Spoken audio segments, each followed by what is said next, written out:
Xalq artisti Niyaməddin Musayev Türkiyəli müğənni Raffet El-Romanla görüşüb. Bu barədə xalq artisti Instagram səhifəsində paylaşım edib. Qeyd edək ki, bundan əvvəl Raffet El-Roman Niyaməddin Musayevin mahnısını oxumaq üçün ondan icazə istəmişdi.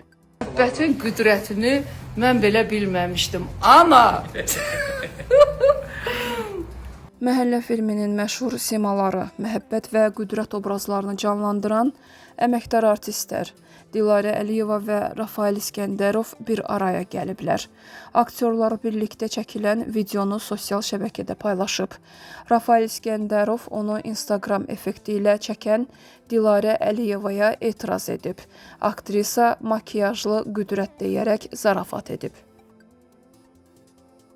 Xəbər verdiyimiz kimi, Aşıq Zülfiyə İbadovanın ikinci nəvəsi dünyaya gəlib. Sənətçi ilk dəfə nəvəsini həmin zar verilişində göstərib. O körpüyə Riyad adının verildiğini bildirib. Zülfiyə İbadova qız nəvəsi arzusunda olduğunu da gizlətməyib. Qeyd edək ki, sənətçinin oğlu Babəkin Renat adlı bir oğlu da var.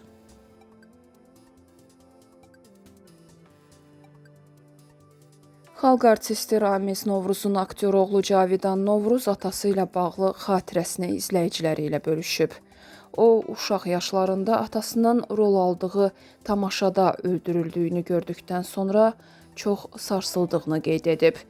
Bir dəfə uşaq vaxtı atamın tamaşasına gedib baxmışdım və sonda obraz olaraq onu öldürürdülər. Mənim 7-8 yaşım olardı, çox sarsılmışdım, hönkür-hönkür ağlamışdım. Atam məni qucaqladı və dedi ki, dəlisən, aktyorlar ölmür ki.